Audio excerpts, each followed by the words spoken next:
देखिए, मैं एक बात बता रहा हूँ, कुंभ में वो चंद मुट्ठी भर लोग आते हैं जो गेरुआधारी लोग हैं, ठीक है। गेरुआधारियों ने इस देश के संविधान को कभी माना नहीं, इस देश में जो समता, स्वतंत्रता, बंधुत्व है उसको माना नहीं। तो इन गेरुआधारी लोगों को ये सपना सपना रह जाएगा। आज बहुजन जाग चुका है, इस देश का 90% लोग जाग चुके हैं और वो इनके मकसद को भी जान चुके हैं। इनके मकसद को वो कामयाब नहीं होने देंगे। लोग जान की बाजी लगा देंगे और संविधान को आँच नहीं आने देंगे, क्योंकि आज संविधान हमारी आत्मा है, संविधान हमारा जीवन है, संविधान हमारा प्राण है। तो हम उस प्राण को ख़त्म नहीं होने देंगे।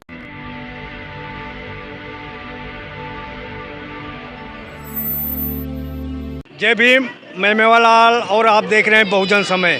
साथियों, आज गणतंत्र दिवस के मौके पर ये पालन विधानसभा है, वहाँ पर ये डाबरी चौक है, अंबेडकर की मूर्ति लगी हुई है। विश्व रत्न भारत भाग्य विधाता, भारत संविधान निर्माता डॉक्टर R.B. अम्बेडकर स्मारक है ये। तो यहाँ पर प्रोग्राम चल रहा था, तो यहाँ पर मुझे मौका मिल गया कि हमारे साथ एडवोकेट सिद्धार्थ गौतम हैं, जाने माने एडवोकेट हैं, वकील हैं, समाज की लड़ाई लड़ते हैं, समाज में जागरूकता फैलाने के लिए 24 घंटा लगे रहते हैं।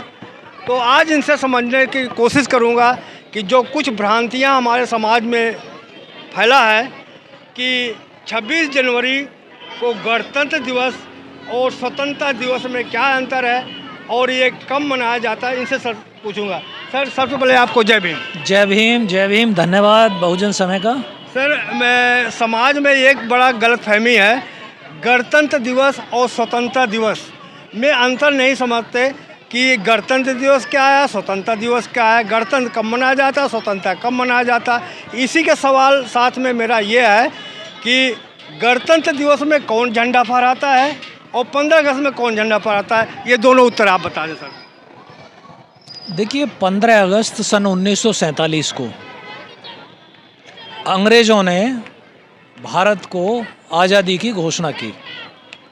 15 अगस्त 1947 को भारत जो है ब्रिटिश शासन से आज़ाद हुआ और उस दिन 15 अगस्त को लाल किले से देश के प्रधानमंत्री झंडा फहराते हैं। ये आपके पहले सवाल का जवाब है। अब गणतंत्र दिवस का मतलब है, गणतंत्र का मतलब है कि पूरे देश का तंत्र गण के हाथ में आ जाए। गण मीन्स जन मीन्स नागरिक। तो पूरे देश के तंत्र को चलाने की जो ताकत है वो नागरिक के हाथ में आती है, उसको गणतंत्र दिवस कहते हैं। और वो गणतंत्र दिवस जो है 26 जनवरी सन 1950 को जो देश को चलाने की जो पूरी ताकत थी वो इस देश के नागरिक के हाथ में आ गई। मीन्स देश का जो मालिक बना वो देश का नागरिक बन गया, ठीक है।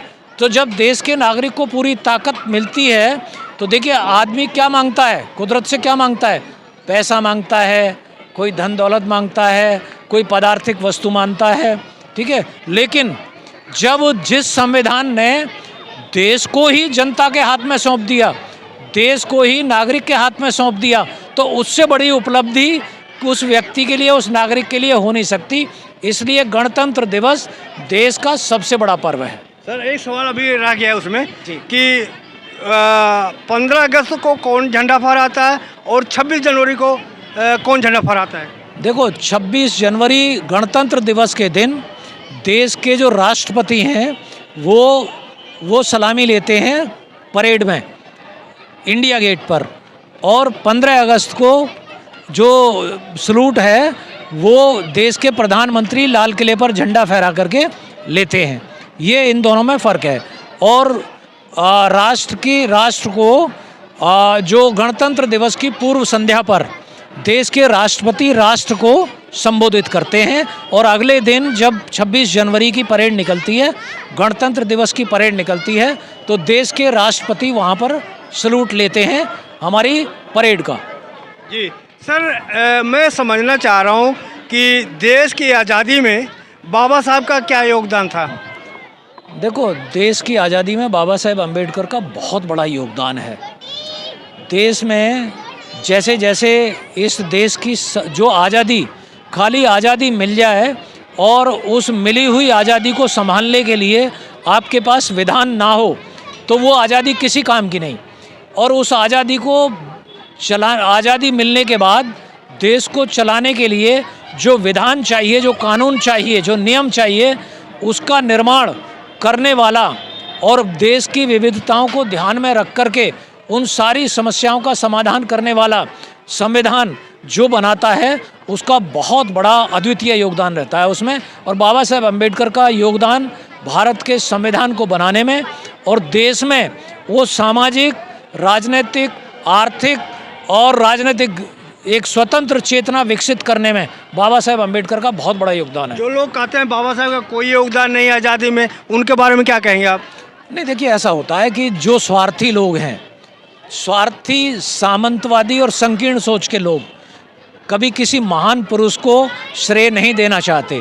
और इस देश में एक शोषण संस्कृति है, वो शोषण संस्कृति के लोग यहाँ श्रमण संस्कृति के महान पुरुषों की शख्सियत को नकारने का काम करते हैं। तो बाबा साहेब अम्बेडकर को उनसे सर्टिफिकेट लेने की ज़रूरत नहीं है। बाबा साहेब अम्बेडकर की श्रमण संस्कृति इतनी मजबूत है, बहुजन समाज 85% इतना मजबूत है जो बाबा साहेब अम्बेडकर को अपना शिरोधार्य रखता है। बाबा साहेब अम्बेडकर के योगदान को भली भांति जानता है। सर, आज़ादी कब मिली? देखो, आज़ादी हमें हकीकत में 15 अगस्त 1947 को मिली, लेकिन देश का जो संविधान लागू हुआ, देश में नागरिक के हाथ में जो देश की सत्ता की चाबी जो सौंपी गई, वो 26 जनवरी सन 1950 को सौंपी गई। क्या सर मोहन भागवत गलत कह रहे हैं कि 22 जनवरी 2022 को जब राम मंदिर बना है तब आज़ादी मिली है? मैंने कहा ना कि शोषण संस्कृति के लोगों को आज़ादी में फ़र्क ही नज़र नहीं आएगा। वो शोषण संस्कृति के लोग हैं। शोषण संस्कृति को सिर्फ वो चाहिए कि जहाँ से उनका पेट पालन होगा, जहाँ से उनकी बिजनेस चलेगी। तो उन लोगों को, तो जो मोहन भागवत जी हैं, वो एक शोषण संस्कृति के नायक हैं, जिन्होंने इस देश में समता, स्वतंत्रता और बंधुत्व को कभी मान्यता नहीं दी, इस देश के संविधान को कभी मान्यता नहीं दी। उनको उनकी आज़ादी का मतलब है कि सिर्फ उनके स्वार्थ की सिद्धि। तो स्वार्थ की सिद्धि जिस स्थान से होती है, अगर उस स्थान का उद्घाटन उनका होता है तो वो उनके लिए आज़ादी है। लेकिन हमारे लिए आज़ादी, हम चाहते हैं, हमारी आज़ादी असली में उस दिन लागू होती है जिस दिन संविधान लागू होता है। सर, ये जो गेरुआ धारण किए हुए संत, महात्मा, महंत ये हैं, क्या किसी एक मानव जात के गुरु संत महात्मा हैं, एक जात विशेष के हैं? क्योंकि मैं देखता हूं कि जो भी उनका वक्तव्य आता है एक विशेष जात के लिए आता है, लेकिन जो दबे कुचले हैं उनके खिलाफ उनका बयान आता है, जैसे आरक्षण का विरोध करना और संविधान नहीं मानना। इस पर क्या कहेंगे आप? एक्चुअली जितने गेरुआधारी लोग हैं ना, ये मनु के विधान को मानने वाले लोग हैं। और मनु का विधान इस देश में वर्ण और जाति में विभाजित करता है मानवता को। तो जो विधान, जो मनु के विधान को मानने वाले हैं, वो मनु के अनुयायी हुए। और मनु का विधान यहाँ वर्ण व्यवस्था में विभाजित करता है भारत के देश को, जिसमें 4 वर्णों में विभाजित करता है, जिसमें एक वर्ण को सर्वोच्च मानता है। तो वो सर्वोच्च वर्ण वाले लोग जो हैं वो गेरुआधारी हैं। वो जो सर्वोच्च वर्ण वाले जो लोग हैं वो गेरुआधारी हैं। तो जाहिर सी बात है कि वो अपने हितों की बात करेंगे, वो अपना महिमा मंडन करेंगे और उन्हें सामाजिक न्याय, समता, स्वतंत्रता और बंधुत्व और आज़ादी से कोई लेना देना नहीं है। वो स्वार्थी लोग हैं, कूपमंडूक लोग हैं, संकीर्ण सोच के लोग हैं वो। सर, हिंदुओं में 2 तरह की बातें क्यों निकल रही है? एक तरफ धीरेन्द्र शास्त्री हैं, वो जगह जगह यात्रा निकाल रहे हैं, कह रहे हैं कि जाति पात की करो विदाई, हिंदू हिंदू सब भाई भाई। और दूसरी तरफ शंकराचार्य कह रहे हैं ये कैसा है हिंदू जिसमें जात पात ही ना हो।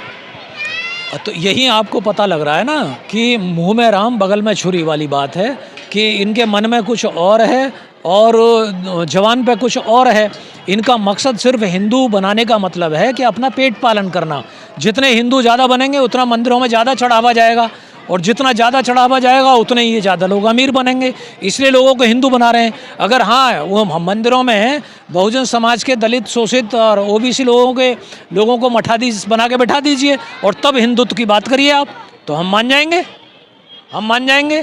तो ये लोग क्या है, इनका हिंदू बनाने का मकसद है कि सिर्फ अपनी दुकान चलाना। यहाँ हिंदुओं का जो सर्वांगीण विकास या सार्वजनिक हित करने से इनका कोई लेना देना नहीं है। सर जी, संसद क्या संसद से चलेगा कि कुंभ मेला से चलेगा? मैं कुंभ मेला संसद चल रहा है और वो नए संविधान का वहाँ रचना करने का 5 फरवरी को पेश करेंगे। देखिए, मैं एक बात बता रहा हूँ, कुंभ में वो चंद मुट्ठी भर लोग आते हैं जो गेरुआधारी लोग हैं, ठीक है।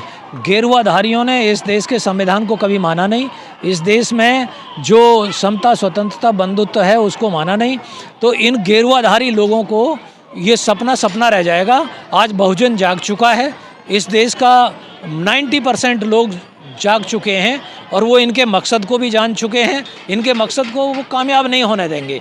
लोग जान की बाजी लगा देंगे और संविधान को आँच नहीं आने देंगे, क्योंकि आज संविधान हमारी आत्मा है, संविधान हमारा जीवन है, संविधान हमारा प्राण है, तो हम उस प्राण को ख़त्म नहीं होने देंगे। जी, आप एक एडवोकेट हैं, अच्छी जानकारी रखते हैं। मुझसे हमारे दर्शकों को आप बताइए कि आज़ादी के पहले 1-2 नारे गढ़े गए थे कि हिंदू मुस्लिम भाई भाई, तो ये नारा जो गढ़ा गया था, इस नारे के पीछे क्या उद्देश्य रहा होगा? देखो, हिंदू मुस्लिम भाई भाई, मैं आज भी हिंदू मुस्लिम भाई भाई, देखिए ये संप्रदायों के नाम व्यक्ति से जोड़ करके व्यक्ति को बांटना, मैं इसको सबसे बड़ा पाप मानता हूँ, ठीक है। मैं तो कहता हूँ कि हर इंसान भाई भाई, हर नागरिक भाई भाई, उसमें न जात आई और न धर्म आई। लेकिन मेरा ये सवाल इसलिए पूछना था, क्या इस देश में केवल हिंदू मुस्लिम रहते हैं, सिख ईसाई जैन पारसी कहाँ गए? वो उस नारे में इनको क्यों नहीं फिट गया? और दूसरे एक सवाल इसी में ये भी है कि ये जो मजबूत वर्ग थे, ये इनके अंदर ईगो था कि मेरे बगैर कुछ आज़ादी नहीं मिल पाएगा। इनके अंदर ईगो आया, ईगो आने से देश में 2 नुकसान हुआ, बहुत भारी नुकसान हुआ। एक तो देश 2 टुकड़ों में पड़ गया, दूसरा गांधी को हत्या हुई, जो मुसलमान था और हिंदू था, जो गांधी को मारा और देश को बंटवारा। ये दोनों के नाम ले रहा हूँ। तो आप ये 2 ही जातियाँ के अंदर अगर भाई भाई थे तो देश को बंटवारा भी तो ये नुकसान भी तो किया। देखो, मैं एक बात कहता हूँ कि जो लोग हिंदुत्व की दुहाई देते हैं, मैं इस बहुत कड़वी बात कहता हूँ और सत्य बात है, सत्य कड़वा होता है। जो लोग हिंदुत्व की दुहाई देते हैं, आज अगर देश हजारों साल गुलाम रहा तो उसके लिए जिम्मेदार वही लोग हैं जो आज अपने आप को हिंदू कहते हैं और राष्ट्रवादी कहते हैं। क्यों? क्योंकि इन हिंदू लोगों ने ही देश की जनता को वर्ण और जाति में विभाजित करके रखा और इस देश में समाज को संगठित नहीं होने दिया। और जब संगठित समाज नहीं हुआ तो विदेशियों ने आकर के इस विभाजित समाज के ऊपर आकर के शासन किया। तो जो आज जो झूठे राष्ट्रवादी हैं, झूठे हिंदुत्व का नारा देने वाले लोग हैं, ये इस देश की जो आज बदहाली है उसके लिए पूरे तौर पर जिम्मेदार हैं। और मैं कहता हूँ कि देखिए, हिंदू मुसलमान का नाम लेता है, मुसलमान हिंदू का नाम लेता है।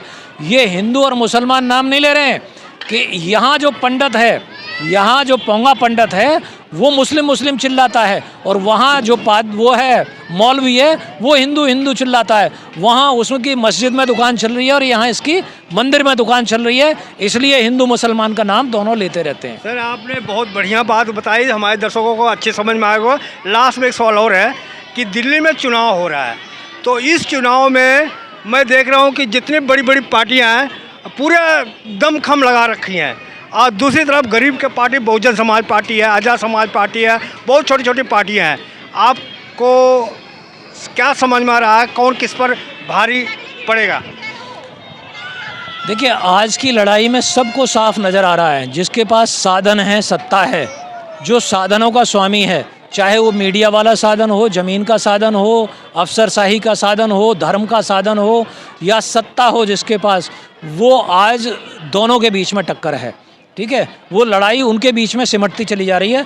आम आदमी लोकतंत्र की लड़ाई में पिछड़ता जा रहा है। जो बहुजन की आवाज़ है, जो इस सर्वजन की आवाज़ है, जो आम आदमी की आवाज़ है, वो आज दबती चली जा रही है इस जन बल और धन बल के लड़ाई में, ठीक है। जो धन बल है, बाहुबल है, इसकी लड़ाई में आम आदमी की आवाज़ दबती चली जा रही है। तो अगर आपको आम आदमी की आवाज़ बननी है तो मैंने जो 5 बातें बताई हैं आज, उन पर काम करना होगा, तब जाकर के आम आदमी की आवाज़ की सरकार बनेगी। यानी आम आदमी जो गरीब तबका है उसका सरकार बननी चाहिए। बननी चाहिए और उसको यहाँ पर 5 मुद्दों पर काम करना पड़ेगा जो आज मैंने अपने वक्तव्य में कही हैं। जी, तो आप देख रहे थे सिद्धार्थ गौतम सर हैं, दिल्ली के जाने माने एडवोकेट हैं। आप इनका बात और हमारा प्रयास कैसा लगा, हमारी बातचीत कैसा लगा, आप कमेंट बॉक्स में ज़रूर आप लिखें। आपका कमेंट बॉक्स ही हमारे लिए ऊर्जा का काम करता है। हम आप जो प्रश्न करते हैं वही हम सवाल लेते हैं। जो हमसे छूट गया हो तो आप कमेंट कर में बताएं, अगला वीडियो में उसमें दिखाऊंगा। आप देख रहे थे बहुजन समय। धन्यवाद। थैंक यू, धन्यवाद बहुजन समय का और माननीय मेवालाल जी का। आप बहुत अच्छा काम कर रहे हैं, लोगों के अंदर जन जागृति का काम कर रहे हैं और आपका चैनल बहुत अच्छा काम कर रहा है। और मैं आपको अपनी तरफ से कुदरत से मंगल कामना करता हूं कि आपका चैनल इस देश में एक अच्छी शक्ति बन के उभरे मीडिया में। धन्यवाद। अगर आपको लगता है कि हमारा काम बहुजन समाज के लिए महत्वपूर्ण है तो आप हमें आर्थिक सहयोग के लिए सीन दिखाए गए QR कोड स्कैन और फोन पे और गूगल पे और UPI और बैंक अकाउंट में कर सकते हैं। फोन पे, गूगल पे 9250529129, UPI 9250529129@YBL। Bank account state bank of India AC 1042994628, IFSC code SBIN 00066563। आपका छोटा से छोटा सहयोग समाज और हमें और मजबूत करेगा, जिससे हमें बहुजन पत्रकारिता में और निष्पक्ष बनाने में मजबूत करेगा। जय भीम, जय भारत।